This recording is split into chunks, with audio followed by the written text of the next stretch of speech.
ஆன்மீக உறவுகள் அனைவருக்கும் என் அன்பான வணக்கங்கள். நாளைய தினம் ஆடி மாதத்தின் கடைசி வெள்ளி வரலட்சுமி விரதமும் சேர்ந்து வருது.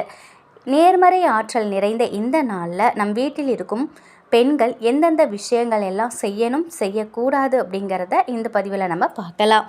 வீட்டில் இருக்கக்கூடிய பெரியவங்க நமக்கு இந்த விஷயங்கள் எல்லாம் சொல்லியிருப்பாங்க. இருந்தாலும் வீட்டில் பெரியவங்க இல்லை, வழிபாட்டு முறைகளை பற்றி தெரியாத சில பெண்களுக்கு இந்த பதிவு நிச்சயமாக பயனுள்ளதாக இருக்கும். பண்டிகை நாளில் செய்யக்கூடாத விஷயங்களுக்கு எந்த அளவுக்கு நம்ம முக்கியத்துவம் தரோமோ அதே அளவுக்கு பண்டிகை நாட்களில் செய்யக்கூடிய விஷயங்களுக்கு முக்கியத்துவம் தரணும்.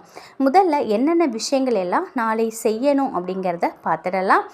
வரலட்சுமி நோன்பு அன்னைக்கு காலையிலையும் மாலையிலையும் நிச்சயமாக கட்டாயம் நம் வீட்டில் விளக்கேற்றணும்.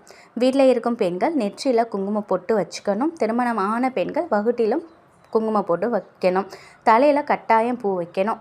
வீட்டு பக்கத்தில் இருக்கும் ஏதாவது அம்மன் கோவிலுக்கு கணவன் மனைவி 2 பேரும் சேர்ந்து போய் சந்தோஷமாக வாழணும்னு பிரார்த்தனை பண்ணிக்கிட்டு அம்பாள் கோவிலில் கொடுக்கக்கூடிய குங்குமத்தை கோவில்லையே அமர்ந்து கணவன் மனைவியின் நெற்றிக்கும் திருமாங்கல்யத்திற்கும் இடுவது ரொம்ப ரொம்ப நல்லது.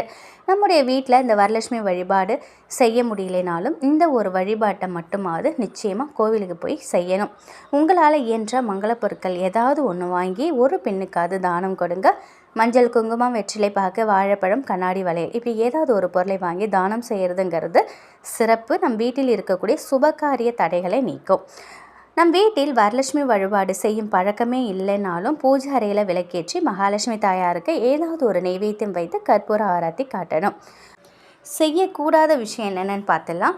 வரலட்சுமி விரதம் அன்னைக்கு வீட்டை மாப்பு போடக்கூடாது, கழுவி துடைக்கக்கூடாது, ஒட்டடை அடிக்கக்கூடாது, பூஜை அறையை சுத்தம் செய்யக்கூடாது. முந்தைய நாளே இந்த வேலை எல்லாத்தையும் முடிச்சு வச்சிடணும். வீட்டு பெண்கள் மாதவிலக்கு ஆகிட்டீங்க அப்படின்னாலும் கணவரையோ அல்லது வேறு யாரையாவது ஒருத்தவங்கள பூஜை அறையில் விளக்கேற்ற சொல்லுங்கள். இன்று உங்கள் வீட்டில் விளக்கேற்றாமல் இருக்கவே கூடாது. பூஜை முடிச்சுட்டு கோவிலுக்கு போயிட்டு வந்ததுக்கப்புறம் வரலட்சுமி விரதத்தன்று அசைவம் நிச்சயமாக சாப்பிடக்கூடாது. அதாவது நாளைய தினம் யார்ட்டையும் கை நீட்டி கடன் வாங்கக்கூடாது, கடன் கொடுக்கவும் கூடாது. ரொம்ப ரொம்ப அவசரம் ஏதோ ஒரு மருத்துவ செலவில் வேறு ஏதோ ஒரு அவசர தேவைக்காக வாங்கலாம். ஆனால் கட்டாயம் வாங்காமல் இருக்கிறது ரொம்ப நல்லது. நாளை தினம் வீட்டில் இருக்கும் நகைகளை போயிட்டு அடகு வைக்கக்கூடாது. தங்க நகைகளை யாருக்கும் இரவலாக கொடுக்கக்கூடாது. நாளைக்கு வீட்டிற்கு வரும் சுமங்கலி பெண்களை வெறும் கையோடு அனுப்பாதீங்க. உங்களால் முடிந்த மங்கள பொருட்களை அவங்க கையில் கொடுத்து அனுப்பலாம். நாளைக்கு வீட்டிற்கு வரக்கூடிய சுமங்கலி பெண்களை வீட்டில் இருந்து எதுவும் சாப்பிடாம வெளியில் அனுப்பவே கூடாது. இதையும் மறக்காமல் ஞாபகம் வச்சுக்கோங்க. 1 டம்ளர் தண்ணீராவது கட்டாயம் கொடுக்கணும். நெற்றியில் இட்டுக்கொள்ள நீங்கள் குங்குமம் கொடுக்கலாம்.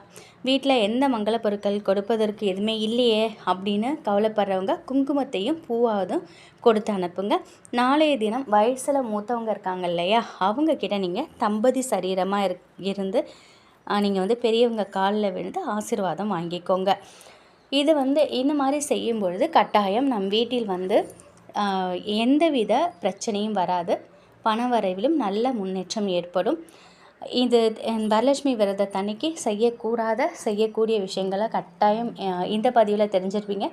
இது எல்லாமே தெரிஞ்சவங்க நிறைய பேர் இருப்பீங்க. தெரியாதவங்களுக்காக நான் இதை ஷேர் பண்ணியிருக்கேன்.